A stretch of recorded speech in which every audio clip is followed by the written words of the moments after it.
classy, tall, attractively large, looks great in the garden all year round? No, I know what you're thinking, thank you very much, but today I'm actually talking about these plants here, Rhododendron Sinogrande, an amazing evergreen you can grow here in the UK to have that tropical effect all year round.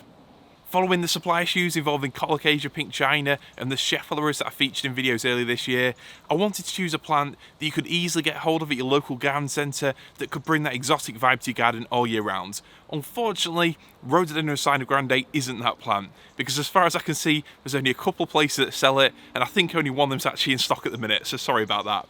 But I don't think it's a plant for every single garden. More on that later. But truth be told, it's a plant I've already got one off in the garden. I planted it out, it was one of the first plants that we actually put in last autumn, and it's doing alright. At this time of year, it's shaded over by the gunnerer, but I'm pretty sure it's settled in well and it'll start to put out some big leaves soon. That being said, I wanted to add another one to the garden, and when I finally saw that someone else had bought one on Facebook, I jumped in, got an order in, got one for myself and another as a present for my brother, because it's one of those plants he's had his eye on for quite some time, and I thought, let's just absolutely go for it. So, Rhododendron Sinogrande, why is it a plant that you'd want to add to your garden? The absolute main reason that you'd want to grow this plant are for these amazing leaves. They get absolutely huge, they look completely out of proportion, and it's just amazing to see a rhododendron with this really glossy foliage combined with that sort of size. A plant with those leaves that's evergreen in the UK, that's a special thing indeed. And if you go onto Google Images after you've seen this video, put in Rhododendron Sinogrande, you'll see just how crazy they look. It definitely fits in with the exotic garden, it fits in with the gunneras, the tetrapanax. All these plants almost look prehistoric with their oversized leaves. This does that, it's relatively hardy as well, and it stays like that all year round. Now I know what you're thinking, rhododendrons, they don't scream tropical, and I can sort of see where you're coming from, but I would argue against it, and I think those glossy dark green leaves are the absolute perfect backdrop to a lot of other exotics. And again, you might be thinking, rhododendrons, they're growing for the flowers. Well, the Sinogrande does flower, but they're more of a white cream colour. It'll flower eventually, but to me, they're not the main attraction. They're just something else you get on top of the leaves. It's more the foliage, and for me, it's these foliage plants that you can really use in your exotic garden to keep that interest going through the year.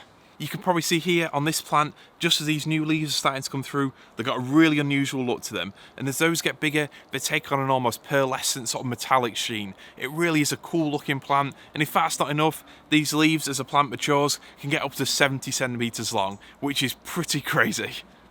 So going back to what I said earlier on, why don't I think it's a plant for every garden? Well, that's mainly because of just how big it grows. These rhododendrons apparently can get to around 10 metres tall, potentially even 10 metres wide. So really, although you can control it and sort of guide how it grows, you pretty much need to think of it as a small tree rather than a sort of medium-sized shrub. It's got the potential to get big, and whilst I'm definitely a fan of growing large exotic plants in small places to really increase that jungle look, I don't really think this is a plant. I think that's more for the tetrapanax, the banana plants, with softer leaves that you can sort of guide how they want to grow. With this, it has the potential to be an absolute monster. So really, a large garden is the perfect home for it. They are relatively slow growing though, so if you've got the right spot for it in a medium-sized garden, then by all means go for it. It's a plant that's going to take a while to get really big, and ultimately, a lot of us with exotic gardens, if every single plant in our gardens grew to its full mature size, if it reached that potential, would be absolutely screwed. So if you like that foliage, and you've got somewhere that's half sensible, then life's too short not to go for it. Back to the real world though, what's some care tips that you can use to get this plant growing to its full potential in your garden? Well, with rhododendrons, one thing you might be aware of is that they require an acidic soil. And the best way that you can find out what the soil is in your garden is by testing it. And I'll put a link in the description below to an Amazon test kit, and I'll also put a link to the place I actually bought this rhododendron from. Hopefully they've still got some in stock for you, fingers crossed for you anyway. But the soil test kit is really important to test a few places in your garden, just so you can find out what sort of pH your soil is. It's always handy to know exactly what the soil is in your garden, but the reality is plants like this, they're quite easygoing, and even plants that prefer acidic soil will grow in soils that are closer to neutral, like here in the garden. Another way, without testing your garden, is if there's woodlands near you where there's actually rhododendrons growing, that's a surefire sign that you've got the right kind of soil, or at least close to it anyway. But probably more important than the soil is that you've got the right sort of location for this rhododendron. It's relatively hardy in a sheltered spot. Here in the garden, even last year, I had no problems with a few -6s and that week pretty much at or below freezing.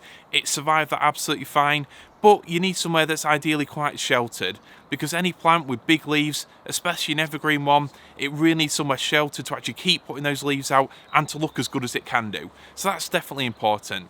And I think the other factor is that any woodland plant, you need to really have a rich soil, rich in organic matter that holds onto moisture, but at the same time isn't waterlogged, which I know sounds like a bit of a contradiction, but to me, the easiest way to think of it is as though you're trying to create a woodland soil in your garden. You add a lot of organic matter, such as farmyard manure, soil conditioner, and that replicates all the fallen leaves in a woodland. That adds structures for soil, it lets the roots sink into it better, and it also holds onto moisture. But equally, you don't want somewhere that's completely waterlogged, that's sat in water in winter. No plant really enjoys that. So like a lot of the plants I've talked about this year, this is one where the main thing you can do to look after it is actually choose the right spot initially. Once it's got a spot with a bit of shelter, a bit of shade and a nice damp soil, that's somewhere that it'll grow well, and you don't need to do a lot after planting it. Probably the best single thing you can do is to water it well, especially that first summer. If there's a dry spell, really keep it well watered then. Because again, most plants with big leaves, they really need that constant supply of moisture to really keep them growing strongly. So personally, I think Rhododendron Sinogrande, it's a really cool looking plant. Even small, they look a little bit different, but as they size up and start to grow strongly, put out those big leaves, they do look really special indeed. And for me, it's a way of sort of playing into what I've already got around the garden. There's already really tall trees, and for me, I like to really tie those into the garden. And by that I mean planting taller, preferably evergreen exotics on the edge of the garden to blur those fences. It really makes you feel like those trees are part of the garden here. Ironically, putting more plants in actually makes the garden feel bigger. And plants like this that are tough, that are hardy, relatively hardy anyway, that have got the big leaves, also have that exotic appeal, absolutely fantastic. They do so many things at once. But at the same time, I appreciate it's not a plant for every garden. If you've got a really neat, tidy, modern style tropical garden, it's maybe not the plant for you. If you've got a small garden that maybe you've gone for loads of flowers and things like that, again, this might look a bit out of place. But if you've got a garden that's maybe already got large mature trees, if you've got quite a sizable garden that you've got the space for these to really develop and grow over time, again, I think they're going to look absolutely incredible. And you'll have something in your garden in years to come that not a lot of people will have seen. Looking behind me, the garden already has that lush jungle vibe even in its first summer, and that's mainly down to the huge leaves, such as a giant Gudra manicata there. It absolutely dominates the space. But I know you don't want to think about it. In a couple of months' time, a lot of these plants will be chopped down, brought in for winter, or in the case of the Gunnerer, those leaves chopped off and used to protect the crown, so the garden won't look the same.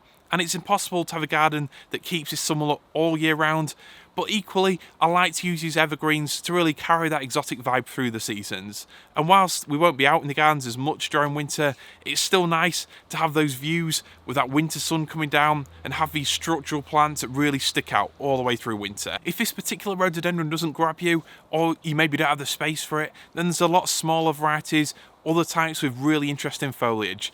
Just go out there, have a look, pop down to your local garden centre or just do a bit of Googling. There's so many interesting evergreen plants that you can add to your garden. And it's something that's worth looking at this time of year as a way of staying positive, something you can maybe add to your garden in autumn, plant into your garden, knowing that it's the right time of year to plant it when a lot of your other plants are actually coming inside. So not every evergreen plant in your garden has to be a rare rhododendron or a cheflora or some weird fatsia. There's so many kinds available, and I'll look at some of those over the coming months. But for now, I hope you enjoyed today's video, and I'll see you in the next one.